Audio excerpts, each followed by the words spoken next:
Hi, it's Brandon again. Been thinking a lot. I have what I consider to be prophetic dreams. I've had them all throughout my life. Now that I'm sober, I can remember them more often. When I've mentioned to other people, they just say that it's just related to your own life. But I wanted to try and share one and just see how it goes. And it's about the end times and about revolution and about civil unrest. So let me give it a shot. I wrote some notes down to describe what had happened. When I have these dreams, it's like I'll fall into a deep sleep for maybe an hour or 2 hours, and then it's like I just wake up as though I haven't been sleeping. I'm not groggy or anything. I'm just completely awake and reviewing what the message was. And the ones that I remember are the ones I think I'm going to start writing down and sharing them, and just see if it makes, if it can be helpful to anyone. I could be totally wrong, you know. I don't know if it's prophetic or not, but like I said, I'll give it a shot. So one that I had last week had to do with soldiers. They were all dressed in black, and I remember they were short in stature, but they had swords, not like a medieval sword, but almost like a Japanese sword with the curved blade, and they were just hacking apart. Some were stabbing, some were hacking people. And the reason I could tell they were civilian, they were in plain clothes, just like t-shirt and blue jeans. And the people that they were hacking apart happened to all be Hispanic, and they wouldn't die right away. After they received the wounds, the soldiers would move on. There was a multitude of people. I don't know, 1,000 people, 500. I just know it was a multitude of Hispanic people. And when they would get hacked apart or stabbed or slashed, a wound that would normally be a mortal wound wasn't. And I remember clearly one person was sliced completely in half, and he was still running around, and you saw his brain start to fall out. You saw all the guts and the gore start to fall out, but he was still moving and running and screaming. And that was very disturbing to me, to actually see the gore of it, the guts. But I think that goes with what I've been saying throughout my videos. It's going to be horrific. The tribulation and the end of days, you're going to see things. Normal citizens and individuals are going to see things they thought they would never see, and a lot of it is going to be horror and agony, and it's unfortunate. But because we have lost our way as a nation and as Christians, that's going to be the fate. So wait till this garbage truck passes by. Okay, so there's a multitude, they're getting slashed, and then there's a box truck. I don't know if you know what it's a truck that, kind of like a moving truck, and it has a hydraulic lift gate in the back, and there's a gap in the top, but the bottom part is closed and locked. But when me and another Hispanic gentleman, we jumped up on the bumper and looked in, and there were a bunch of crosses packing the whole truck.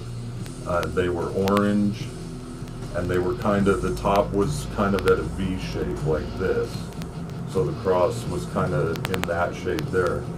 And I remember me and this gentleman, we were struggling because the gate was locked, the truck wasn't running, the driver wasn't around. I don't know if that means he was killed or what happened, but as me and this gentleman, we're trying to just pry him out through the top because we can't get the gate unlocked. And there's a multitude of people waiting. It's like we want to get these crosses out of here and start handing them out to the people. Like I said, they were orange. They were in a shape like this, where the sides were up a little bit, and they were made of aluminum. I remember they were metal and hollow, so they didn't weigh very much, because you could kind of shift it up and down, but you couldn't get the angle to actually pull them out. So what I got from that is the prophecy I saw is a revolution that's going to happen in America and in California. And it's probably just because I live here, but this is what the vision was. So I made notes. I don't like to make notes for doing videos, but I think it's easy to stumble on a vision if you don't have some kind of notes to go by. So I made some notes. So for the truck thing, I did a little sketch. I don't know if you can see that. There's me and the one gentleman. The crosses are up above. The tailgate's locked, and there's some people here. They're waiting, a multitude waiting to get their crosses. So what I came to the conclusion of, I looked up orange, because that's one thing that stood out to me. I personally just don't like the color orange, but I looked up what are the religious implications of the color orange. One of the definitions in religious artwork is praise. Number 2 is warfare. So I think that's really what it was. Is we weren't trying to fight with swords or weapons. We wanted to fight with our faith against the atrocities that were happening. So orange means warfare.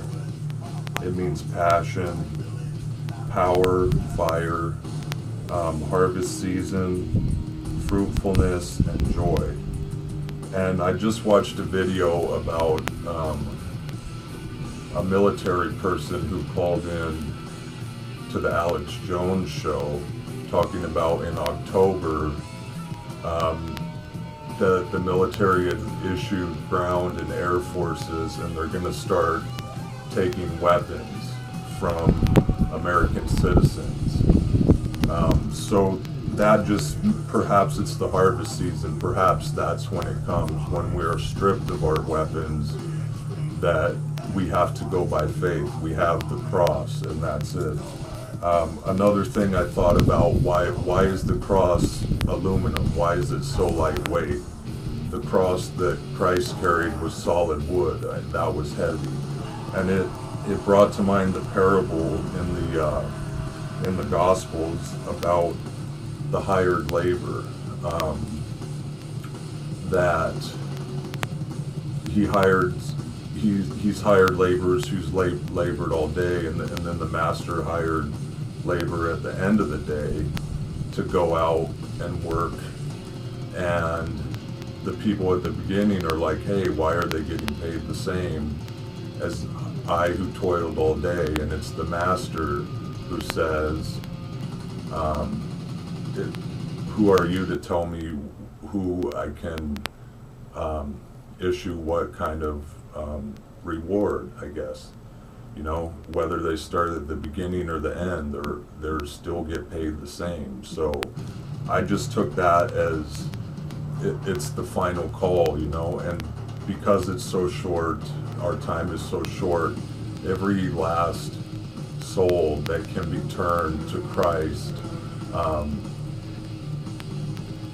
if it happens today, if it happens the day before judgment, that they can still be saved and their cross is not as heavy as those who have lived their whole life righteously and upright.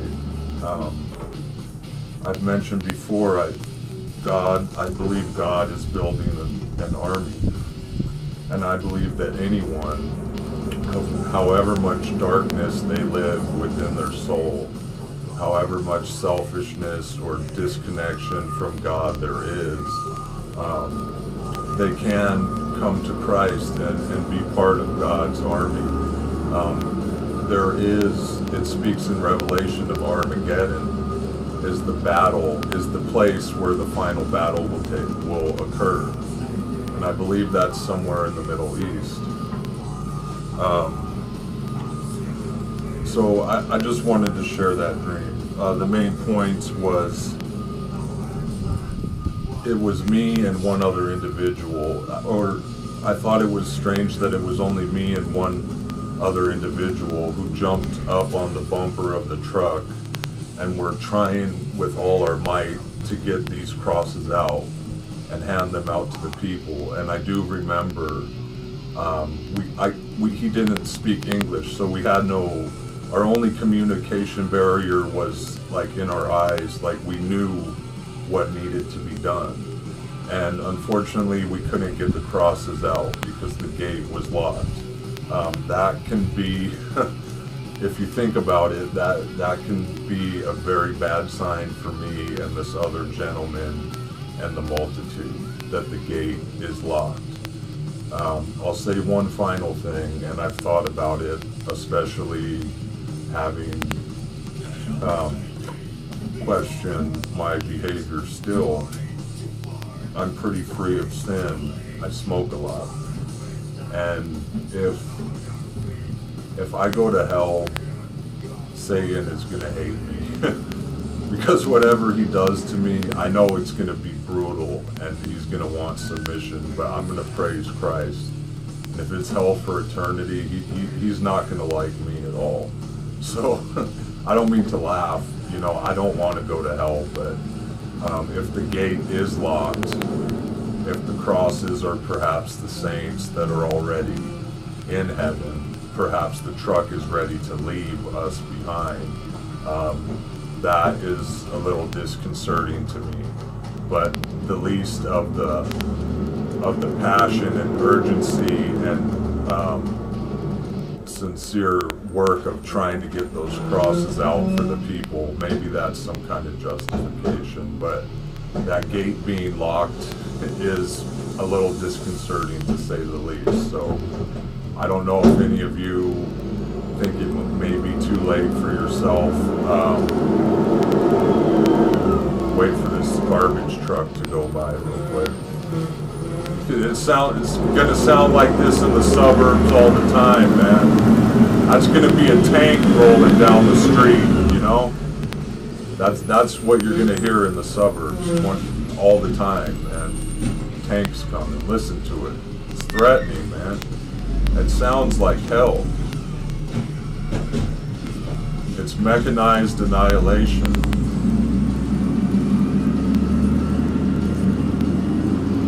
For all of our trash. Okay, yeah, so I would say to anyone, if maybe you think you might be going to hell, what I would say is praise Christ no matter what the torture, and get yourself ready for the torture of your fleshly life in this world now and in the afterlife. Because I do believe that God has a place for me in his army, and that's what I'm going to strive to do. I haven't lived a good life, but I'm getting there, and there's hope for everyone. So I'll just say a quick prayer. Dear Lord, please help those who are fallen in darkness, that they may receive your light, that they may see in the world and see you, O Lord, your grace and glory. Please help to grant them peace, strength, and hope, that they may know you, Lord. know your grace, know your mercy, and that they may be prepared for the judgment which befalls on all men. Amen. And just a quick prayer, because there's a lot of us in darkness. All right, I'll see how this works. The prophetic dream one, I guess. Peace and love.